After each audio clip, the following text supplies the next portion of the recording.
And we're back at Cobo Arena, just about to get underway in the final quarter. The Detroit Rockers leading the Canton Invaders, actually 13-8, even though our graphic there says 11-8.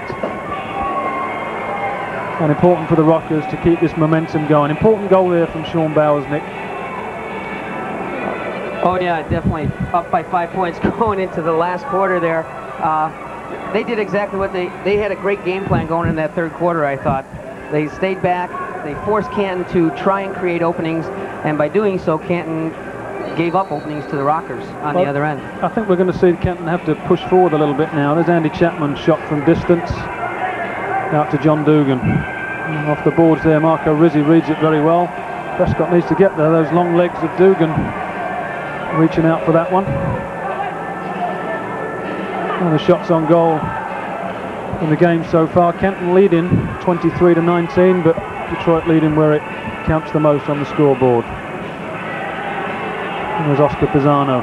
He's going to see a lot of time, I think, in this fourth quarter. Good ball there, deep to Kenny Pryor.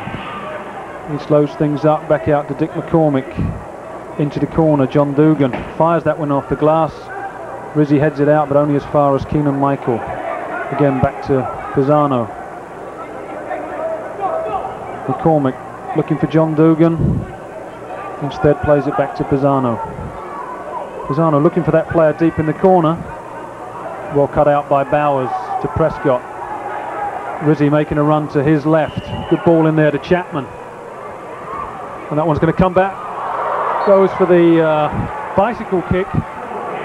Unfortunately couldn't get over the top of that one. And that will go for a Canton Invaders goal kick. Good try by Andy there. Got to give those a go. Up by 5 points here. They're spectacular when they go in. And he has made them go in the past. Scored a couple of those directly off throws from Brian Finnerty. Absolutely. So the Rockers now out with Tom Yisserov, Jay White, Ron Pfeiffer, Eloy Salgado and Billy Ronson. And the Invaders with Bobby D'Annunzio, Troy Edwards, Tom Bialik, Alex Tarnosi and Gino DiFlorio. Now, it's going to be a tough quarter for Canton. We've mentioned a couple of times that this is their third game in 3 days. Important for the Rockers not to give up anything silly at this stage, and Isserov plays it firmly back to Finnerty. He throws it early, but not very accurately, unfortunately. And that one's going to come all the way back to the top of the arc for a restart to the Canton Invaders. Yeah, we see the third quarter stats. These are total stats in the game. 10 saves by Brian Finnerty. Block shots there, 8 to Detroit, and fouls pretty even. There again, the three-man wall, which they still haven't had the opportunity to explain why the Rockers use 3. In fact, why most teams use 3. This season, the rule was changed whereby defensive walls had to be set up 15 feet away from the ball and not 10, which means that there's really more of the goal to shoot at. You've got to try and narrow that down, hence that extra player in the wall. But as you said, Nick, it makes it more difficult for the 2 players not in the wall to cover space and players. Yeah, I mean, the team can spread you out when you do that, and as Drago once said, it's a catch 20-20. Which only Drago could say. Good ball in there, Tom Bialik plays the ball back out. DiFlorio on that left foot. Rockers penned in a little bit there, but Jay White brings it out. Good ball up the boards there. Salgado just can't quite get a foot on that one. And it will roll all the way into Frank Arlaski. Bobby D'Annunzio will set things underway to the tune of the Birdie song, a Rockers' favourite.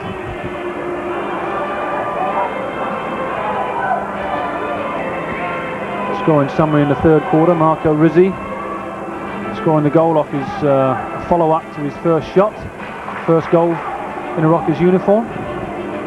That's 6:15. There's Bialik, thumping drive there, D'Annunzio. That one's headed away for a corner kick by Isserov. And Alex Tarnosi got the Canton Invaders 2-point goal in that quarter. Remember, off that restart, which caught the Rockers cold, 8:39, ball played in by D'Annunzio. Tarnosi tucked that one in from close range. That made the score 11-8. Now we see a couple of the fans joining in with all the actions and all the clapping and all the rest of it. Well read by Bowers there.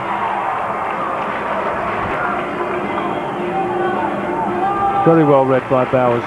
Excellent job by Sean. And that's well knocked in by Prescott. Isserov there probably had a chance to go forward, but perhaps wisely slowed that one down. And Ronson takes a shot from three-point land, pokes it back into Prescott.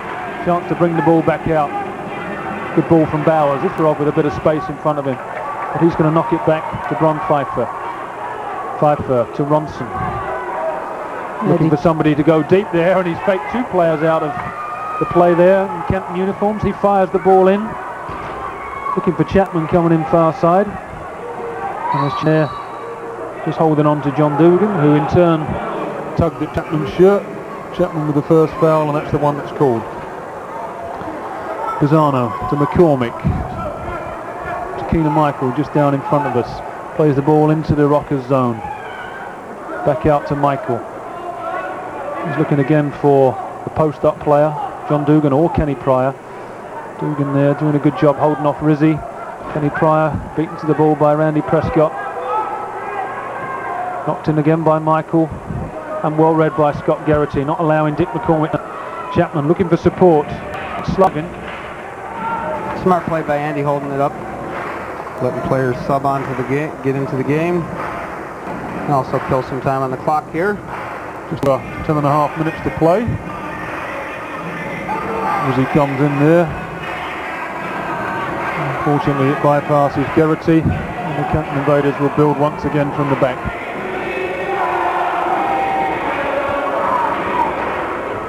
Pisano, across to Bialik. Dugan in that familiar position. Tarnosi, top of the box, right side. And Bowers gets in there. Forces the Invaders to make the mistake. Geraghty, great ball in behind Pisano. There's Bowers off the boards. Geraghty, and that one just down in front of him. White there with the tanking tackle. I thought referee Barry Deathridge was reaching for the blue card. And there's coach Oscar Pisano remonstrating with Deathridge there, I think, asking where the blue card is. And as that goes on the field, we'll take a look at upcoming Rockers games. Friday, January the 15th, the Baltimore Spirit in town. Little Caesars night. Buy one, get one free coupons at all participating Little Caesars outlets. And Sunday, January 24th, Family Day. 4 tickets, 4 Cokes, 4 hot dogs, all for the small price of $28. Tickets available at the Cobo Arena box office and all Ticketmaster outlets, or call 645-6666. But as far as the Family Day is concerned, call 396-7574 for more information. In fact, those tickets are available at all Total Soccer outlets at St Clair Shores, Royal Oak, Farmington and Southfield, and also at the Square Lake Indoor Soccer Facility, those Family Day packages. Good ball from Chapman there. Bowers keeps the pressure on D'Annunzio. Double team there by Isserov. Isserov plays it back out. Bowers. That one's back in. Bowers tries to knock the ball back in. Good job by Isserov stepping into the play there, winning the ball off of D'Annunzio. And that one's a cross shot from DiFlorio. Again, that's an indoor soccer shot if ever there was one. Yep. Outdoor soccer, that's a harmless goal kick. Indoor soccer, a very dangerous play. And the Rockers with a quick opportunity here. Chapman takes the shot off the board. Isserov, great shot off the post. Comes back out to Ronson. Really wasn't expecting that one, and you couldn't blame him. Good shot by Isserov and a good save by Alaski. Got a piece of that one. White over to Ronson. Good possession by the Rockers.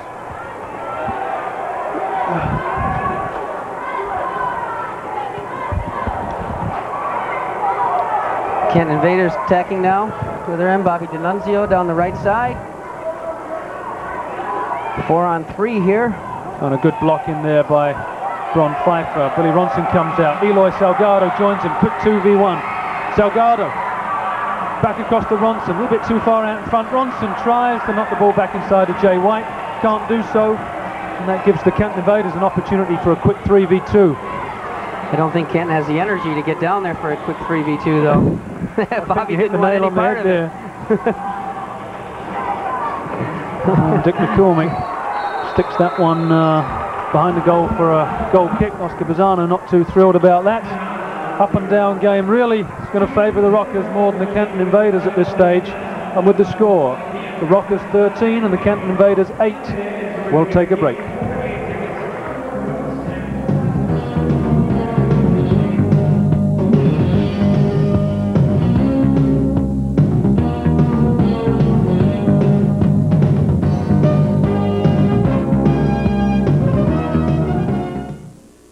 Wolverine and Spartan hockey in Detroit. The battle on Joe Louis Arena's ice continues Saturday, January 30th, 7 p.m. as the University of Michigan and Michigan State University face off in the CCHA regular season matchup. Last year, Michigan took 2 games away from MSU. This year, it comes down to 1 game. Will the Wolverines make it 3 in a row? Don't miss this year's explosive rematch between these 2 arch rivals. Tickets now at the box office at all Ticketmasters. Sponsored by Chief and Eagle Dealers, Coke, JBL, Miller, WLLC, and Pass. Alive and kicking, the Rockers are gonna roll. The Detroit Rockers, 1992 NPSL champs, are back at Cobo Arena for a 3rd action-packed season of indoor soccer excitement, featuring Superman Andy Chapman and goalie sensation Brian the Goose Fennerty. Tickets only $14 and $10, kids $7. Tickets on sale now for all home games at the box office at all Ticketmasters. It's alive and kicking, alive and kicking. Now back at Cobo Arena, we catch a shot of Sean Bowers just coming away from the Rockers bench. A few last words of encouragement from Brian Tinnion. 7:42 to go in the game, the Rockers with a 5-point lead. It'll be a few minutes now. Canton will have to make a decision whether to bring on the 6th attacker or not. So we look at the scores for both of these teams. Now Sean Bowers and Eli Salgado actually lead the team overall in scoring in 1st and 2nd place. So that's no real surprise there. Brian Finnerty, as we're talking about the scorers, pops that one out of bounds, and that'll be a restart. Canton just outside the Rockers defensive zone. And the leading scorer for the Invaders, little number 33, Bobby D'Annunzio. Restart Canton. Pisano plays the ball into Kenny Pryor. Important first few minutes in this quarter, Nick, for the Rockers not to give anything silly away and make the Canton Invaders try and press forward themselves. Right, now if the Rockers can hold them another 2 minutes, 3 minutes without a goal, then Canton's going to have to go with the 6th attacker, and once they do that, then the Rockers have an excellent opportunity to get an insurance goal to ice this thing. Oh, tugging to the shirt there by Keenan Michael. The referee's allowing play to go on, thinking that Rockers still in possession, but that one's broken up there. Oh, a good play there by John Dugan. And thankfully that one went past the post, but only narrowly. Good opportunity there, free shot on goal. Brian Finnerty did well there, coming out just to narrow the angle. And that one's going to be back to Prescott, and in turn into the grateful arms of Brian Finnerty. Yeah, but the Rockers have dedicated themselves to force Canton to make a good play like that in order to get a shooting opportunity now. Good ball from Finnerty there. Driven in low, hard along the ground, and Bowers is going to pick that one up. Bowers could be, just about to say, could be looking for his 3rd 2-point goal there, but instead chose to pass, and that one got cut out before it reached Salgado. And there's Keenan Michael. He's looking into the corner, and Big John Dugan's going to get there. Marco Rizzi trying to make sure he doesn't get any further, but good play from Dugan. Well cut out by Brian Finnerty. That sort of save that you expect of goalkeepers, nonetheless, takes a good deal of courage to pull off. Rizzi into Ronson. Back to Rizzi and then Ronson again. Rizzi, great run on the outside. And as you said before, it doesn't look as though the Canton Invaders, too many legs there to make that run with Rizzi. No, they're not chasing back, and they're not coming forward quickly either. They're still going too slow to try and get back these 5 points that they're down with this short a time.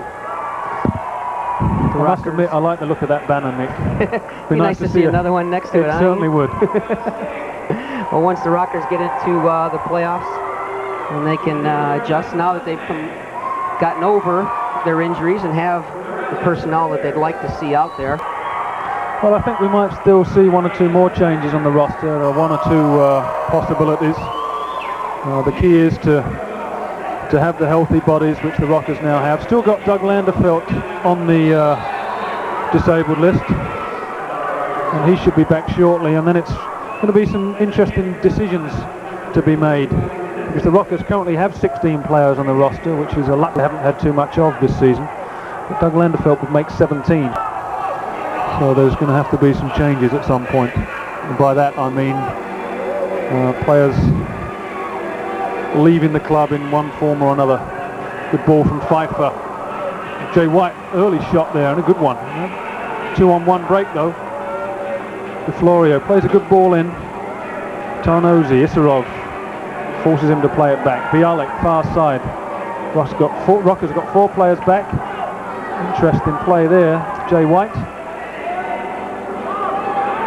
Nobody really knows where the ball is, but finally comes out to Billy Ronson, and he plays good little 1-2 with himself off the wall, and then plays a indifferent ball cut out by Edwards. That one's going to come to D'Annunzio. And Jay White and Tommy Isarov looking to break that one up. Has fallen to Tarnosi. Good save from Finnerty. That's a save. Good. Canton got a lucky bounce there. Detroit was clearing it. Bounced right to the open Canton player. And we see Tarnosi there holding his head. Really thinks he should have done a better job with that. And that's quite a key statistic. Blocked shots. I always feel that the team leading there is maybe sacrificing their bodies a wee bit more. 11 blocked shots by Detroit. Canton have only 4. Perhaps they sacrificed their bodies over the last 2 nights and don't have much left to sacrifice. That's certainly tough. The Rockers saw that when they played their 3 in 3 days. And now we've got the 6th attacker. 4:27 left on the clock, and it's Oscar Pisano who's put on the 6th attacker jersey. Empty net at the seated end here at Cobo now. The Rockers to aim for, and Tim Ernst comes out for this. Oh, and that one headed down by Troy Edwards and headed down, bounced up and over the crossbar. It was a hard ball across to get his head onto. That's a good ball from D'Annunzio there. Oh, there's Prescott, nearly took off Edwards' head. Finnerty is going to go for the... And I think he might wish he had that one back again, just to slow things up. Because all that actually succeeds in doing is bringing more pressure back onto the Rockers straight away. Under 4 minutes now left on the clock. Rockers 13, and that one's off the crossbar from D'Annunzio. 2 Canton players going in for that one. There's Finnerty. This time he rolls it out to Tim Ernst. Now Tim, one of the quickest players in the NPSL. And is that one going to be called? Yes, it is. That one is a yellow line violation. The call was that the Canton Invaders deliberately played the ball back over their own yellow line. Yeah, just as you said, Brian wishing he had that one back. This time, the keeper changed for the Invaders. Yes, Frank Arlaski going back in there to replace Pisano, and they will at the first opportunity get Arlaski off. It would pay for the Rockers to keep possession here.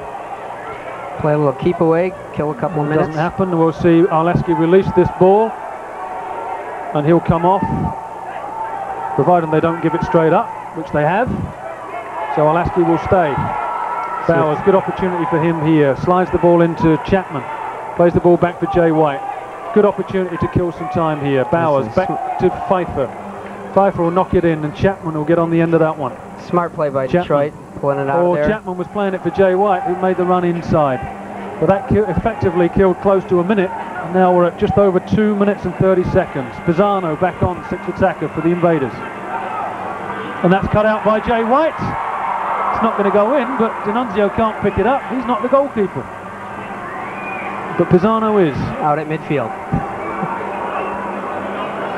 And he fires that one in, blocked by his own player. Pfeiffer actually had some time to do something with that, but that will eat up some of the clock. Just over 2 minutes left. Tim Ernst, Ron Pfeiffer, Randy Prescott, Jay White, Sean Bowers defending for the Rockers, as well as the Goose. That one's fired in. Bowers needs to get rid of that one. He does. Under 2 minutes to play in the game. Rockers 13, the Invaders 8. Rockers looking to break a 3-game winning streak and extend their mastery over the Canton Invaders to 9 straight games. D'Annunzio now play the ball in. That one took a good deflection straight into the arms of Finity. Now he's got some room to play with, but not a good throw. But at this stage, with a minute left, 5-point lead, that's when you go for one of those. Absolutely, and that one got all the way rather than being cut out at midfield like the previous one, so that's going to eat some time up. That one bounces strangely up in the air. DiFlorio back out to D'Annunzio. He's going to play it back into DiFlorio. Oh, he fires that one in low and hard. Bottom corner, and there's a minute 6 left on the clock, and the Invaders are now within 3. That was a nice shot by Gino. Very controlled shot. Really not an awful lot to aim at, but what there was, he found. And DiFlorio, that's his 3rd goal of the game, but the other 2 have both been single-point goals. That's a 2-pointer. Replay here, he's already got the ball. Thumped in, there's Finity, and Bowers really protecting the near post, and that one going across everybody in at the far post. Minute 6 left, 13-10. Invaders looking to get back into this one, and that really at this stage of the game you want to be keeping the ball in play at the Invaders' end. Any opportunity which stops the clock and brings the play back down into your end can't be considered a good one. Plus they can make the goalie change while the play's stopped. Yeah, that's an unfortunate ball in there from Sean Bowers. Needed really to just clip the glass and stay in bounds. But back to the action as Brian Tinnion probably got through his customary couple of jugs of coffee and 2 cases of pop. And now we're looking at this dangerous opportunity from the yellow line. We've got a 2-man Rockers wall this time, and Pisano is demanding that the Rockers go 15 feet, which is actually on the top of the arc there. And bear in mind that should this shot go in, it would be a 3-point goal. Scoring summary, DiFlorio, who's about to take this free kick, scoring from D'Annunzio. I think he's going to wind up. No, he elects to play it to D'Annunzio. He plays it across. Prescott, opportunity there to drive forward. He does. It's now Ernst against Pisano. Opportunity to keep possession, but the veteran player that he is, Pisano, does an outstanding job. Doesn't just kick it anywhere. Keeps possession for his team, and now they can build. 30 seconds left on the clock. Invaders trailing by 3. They need a 3-point goal now. Yep. They've got 20 players lined up on the 20 seconds. The Rockers are putting their pressure on out front. Pfeiffer, he can play that one out and does so. There's just over 10 seconds to play now. The Canton Invaders, there's a long ball in, and that one's headed away by Bowers. Pisano again. Bowers can't get to that one. And that one's out in front. And to the very end, Canton were trying, but that one will go down in the record books as a 13-10 win for the Detroit Rockers. 9-0 lifetime now against the Canton Invaders, and trailed 10-9 in the lifetime series. Great performance by the Rockers, and they're going to be well pleased with the end result. Excellent job by Detroit. From the start of the game right to the end of the game, brilliantly played game up and down the field. So with the final score 13-10, we'll be back in a couple of moments with some final words on today's game. But the final score once again, the Detroit Rockers 13 and the Canton Invaders 10.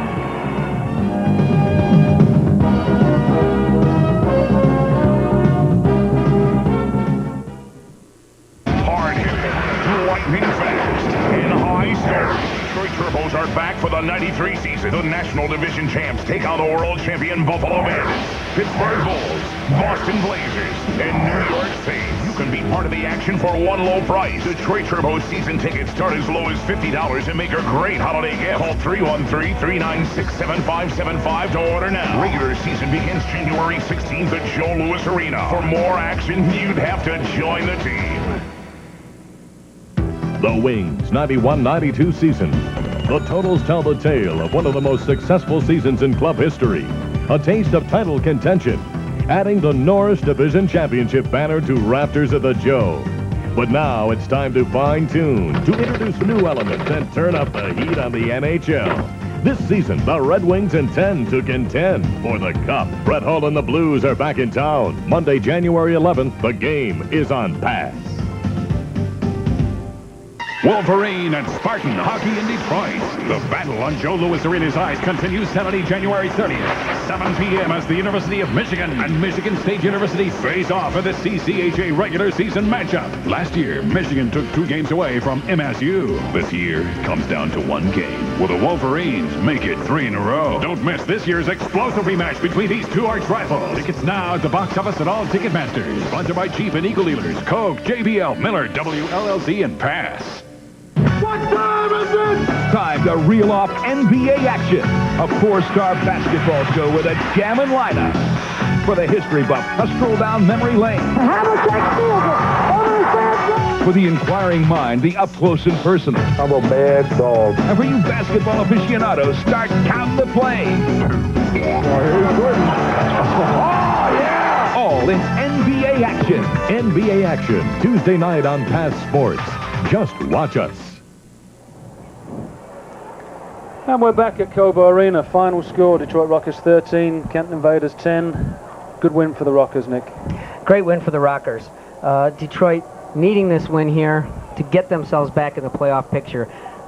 Like we said earlier, they have to beat the teams that are going to be the teams that are in the spot that they need to be in. Right now, the 4th spot in this division is the place they have to shoot for. Canton Invaders, having lost last night to the Dayton Dynamo, and again tonight, are now 8-8. The Detroit Rockers are 6-12.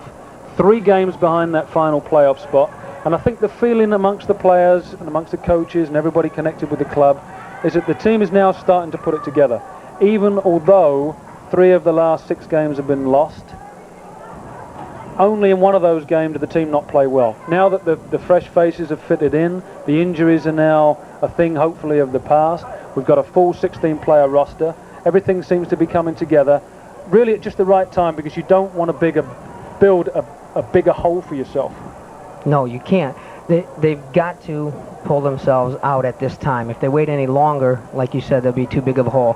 I mean, they've got players like Sean Bowers now stepping up. I mean, Sean, as a rookie last year, did very well, and now the leading scorer on the team here, and also Eloy Salgado doing much better for the team now, holding the ball up front, and he's the 2nd leading scorer now. Well, Sean Bowers never ceases to amaze me. I mean, he does a job for the team at both ends of the field. He's come through again tonight with 5 points. He got 3 goals against the Canton Invaders on Friday night. The man is just unbelievable. He's got 62 points, and they talk about when you have a rookie season, your sophomore season, things that can go downhill. Sean Bowers just goes from strength to strength. Yeah, and you mentioned it as you were talking during the game about how he was blocking shots at the other end. I mean, Sean not only scoring goals, I mean, he's back there defending, heading out when the team's throwing it down there. He's doing it at both ends. He's the midfielder of the team right now. He's the dominant midfielder on this team. Well, initially when there were the problems defensively, Sean was called upon to play a defensive position. But now that some of the injuries have cleared up, he's now in midfield, and that is by far and away his best position, because the man can score points and he can defend. Now, you mentioned Eloy Salgado. Again, lacked a little bit of confidence over a little stretch, which all goal scorers have when the goals just weren't going in. But he got off to a fast start tonight and really worked very, very hard for his team tonight. Yeah, Eloy is now pushing further deep into the opponent's end for Detroit. When Detroit has it in the back, they're allowed to get it up to Eloy. Eloy's holding it up for him, and then he's able to lay it off or turn and go himself, like he's doing here. Well, we take a look at the final statistics, and as is often the case, I believe, in NPSL games, the team that takes the most shots loses. Often because those shots come out of sheer desperation. You end up taking shots from further out. Statisticians mark them down. If they're on target, they count as a shot. We see Canton there with 28, and Detroit with really a low number of shots from them. They average over 36 per game with just 22. But obviously when you get 13 points, there's some quality shots in there amongst them. As for saves, Brian Finnick there with 12 saves, Olaski with 10. Block shots, we mentioned that was a factor before, and we mentioned Sean Bowers diving in. And Randy Prescott sometimes doesn't get the praise that he deserves. I mentioned he's only missed 1 game ever. That's 112 games out of a possible 113 that Randy Prescott's played in. leads the club in block shots, does an outstanding job game after game. Yeah, well, I think when you look at the block shots here on the block shot statistic, the thing is that the Rockers were leading this game. When you're leading the game, you tend to play a little more defensive. You make sure that your goal side, as we mentioned, the Rockers were doing a good job of getting all 5 players goal side. So the other team, when they shoot, if you're there, they have to try and shoot through you, and therefore you're getting more block shots. So a lot of times the team that is leading is actually blocking more shots because the other team can't get through them and tries to shoot through them. Well, the foul's not a really telling statistic there. The rivalry between these two teams always means it's going to be a fairly fierce battle, but never seems to be players getting too upset, just pick themselves up, get on with the game. Played in a very good spirit, and that's good to see. Yeah, playing hard but not playing dirty, and there's a big difference here. I mean, we had a couple of 2-minute penalties, but they weren't nasty 2-minute penalties. I think they were just given, actually because the other team wanted them. The referees wanted to make sure that they kept it under control, that it, didn't get out of hand. Well, the opportunity for the Rockers now to build on that, and for Sean Bowers and Eloy Salgado with their 5 points apiece. Bowers now moves to 62 points on the season, and Salgado not far behind on 58. And the Invaders, well served by their D connection, D'Annunzio and DiFlorio, both with 4 points apiece. But it's an opportunity really for the Rockers now to build on what was a very good, solid performance. The Baltimore Spirit come into town on Friday night. It's going to be a tough game. Baltimore lead the standings 11-3. But we've got an opportunity now to talk to the coach of the Detroit Rockers, Brian Tinnion, who will come on board here and tell us a little bit about the game and what we can expect.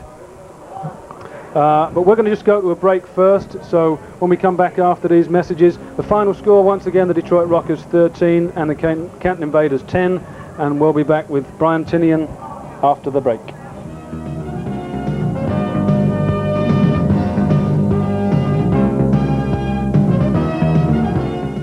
Up sleepy purples and helps canary yellows to fly. It gives the blues a wonderful bump and even helps the roses to look rosier. It's Fuji color, and it's the reason why more people are looking into Fuji films every day. Fuji, a new way of seeing things. Wolverine and Spartan hockey in Detroit. The battle on Joe Louis Arena's ice continues Saturday, January 30th, 7 p.m. as the University of Michigan and Michigan State University face off in the CCHA regular season matchup. Last year, Michigan took 2 games away from MSU. This year, it comes down to 1 game. Will the Wolverines make it 3 in a row? Don't miss this year's explosive rematch between these 2 arch rivals. Tickets now at the box office at all Ticketmasters. Sponsored by Chief and Eagle Dealers, Coke, JBL, Miller, WLLZ, and Pass. Miller Genuine Draft. It's cold filtered. That's how we keep our commitment to everyone who knows that draft beer is real beer, pure beer, the best beer. It's why so many people can enjoy a beer whose taste hasn't been changed by heat pasteurization, and why so many people are making a change of their own to the Genuine Draft. Get out of the old, get into the cold. Lightning fast and high scoring. Detroit Turbos are back for the 93 season. The National Division champs take on the world champion Buffalo Bandits, Pittsburgh Bulls, Boston Blazers, and New York Saints. You can be part of the action for one low price. Detroit Turbos season tickets start as low as $50 and make a great holiday gift. Call 313-396-7575 to order now. Regular season begins January 16th at Joe Louis Arena. For more action, you'd have to join the team. And we're back at Cobo Arena. Final score, the Detroit Rockers 13 and the Canton Invaders 10. I'm joined now by coach of the Rockers, Brian Tinnion. Got to be pleased with the win. Oh yeah, obviously I'm very happy, Ian, especially after that heartbreaking loss in Canton on Friday. To have the opportunity to beat them here today, it was a hard-working performance, and very happy. Well, we're now 9-0 against Canton in Detroit, but we're 0-10 in Canton. How do you figure that one? I've no idea. I talked to Oscar, Pisano, their coach, after, and usually we get in front here in Cobo, and we take off and we win the game easy. We go down to Canton, to the Civic Center, we get behind by 4, 5, 6 points, and we always end up coming short by a point or two. So I think the key is the early start. If they could get a bit better start here in this arena, or vice versa, if we could do the same down in theirs, I think that could be the key. Difficult place to play down there, I know. It's a very small arena. There doesn't seem to be an awful lot of time and space to play. But you mentioned about the fast start. We got the fast start. It's 6-0 Detroit. 5 minutes in, looked as though it was going to be a blowout. Chance to make it 8-0, maybe 10-0. But then Canton came back. Same similarity on Friday night in Canton. They were 8-2 up, 6 points ahead. Opportunity to go 8 points up. Didn't take it. We get a 3-pointer, gets to 8-7. And today, the same situation. When Sean, we had a 3v1. Andy, Sean, and little Scotty Garrity. Andy laid a good ball. Sean couldn't knock it in the net. That would have been 8 points. Game over. I mean, we could have relaxed. But we still don't keep possession of the ball as much as we should, you know, especially in the final quarter. Well, from 6-0 it went to 6-2, 7-2, and that's how it was at the end of the first quarter. And it still looked as though Canton, with the 3 games in 3 days, we know how tough that can be. But then they pulled it all the way back to 7-5, and at one point there it looked as though, you know, maybe they were going to get that lift that was going to get them the lead and then cause us more problems. Yeah, I said to the guys at half-time, I mean, and halfway through the second quarter, you know, let's not make silly fouls. Let's not give daft free kicks away. And as it turned out, we had a couple of defensive errors which got it back to, like you say, 7-6. And then the real turn around was at the end of the second quarter when Sean Bauer scored the short-handed goal. Great goal. He put that one on with a bit of pace, didn't he? That's right. A rigging snapper. That was a great shot. That was 9-6.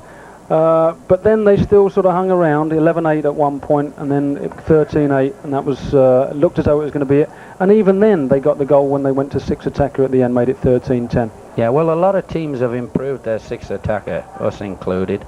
We scored a 6 attacker on Friday with a minute to go, Andy. And then we also, last week in Chicago, we scored with a 6 attacker goal. A lot of teams are getting 6 attacker goals now, but before we used to pull the goalie like 4 or 5 minutes, maybe just under 4 minutes. Now they're starting to pull it 2.5 minutes, get 1 or 2 good chances, rather than getting counted, and it's hard work. So, well, we're 6-12 now. We're 3 points out, 3 games rather out of that last playoff spot. Canton now 8-8. What can we look for now? Baltimore Spirit coming here Friday. Obviously, they're one of the stronger teams in the American division. But there's still the opportunity for us to keep pegging away and get some of these games back and get above the Daytons and the Harrisburgs and the Cantons, which we're going to have to do if we're going to make the playoffs. On any given day, I still think we can beat any team in this league. And Baltimore obviously is a powerhouse, the top of our division. It's the Harrisburgs, Daytons and Cantons that you just mentioned that we're competing with for the 4th playoff spot. They're the ones we're not winning those games. So come next week, Friday, Baltimore, I mean, I think we could pull off an upset because they've got a bit of momentum going, a bit of confidence, and we're playing quite well right now. Well, as you said, I mean, it was a good result tonight. We've got Baltimore in here on Friday. Dayton come in the week after. Dayton are directly above us. They had a great win against the Canton Invaders last week.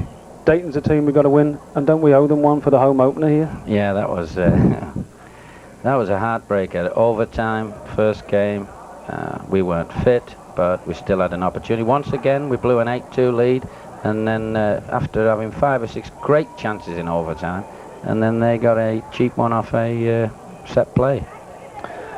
Well, as we've mentioned before, the Rockers now, great performance tonight, 13-10 against the Invaders, broke a 3-game winning streak, and there's a sense now that the team's coming around, 6-12 on the season. That's it for this show. For myself, Ian Parratt, for Brian Tinnion, and for my partner Nick O'Shea, we'll be back on the 24th to see the Rockers against the Dayton Dynamo, and until then, good night.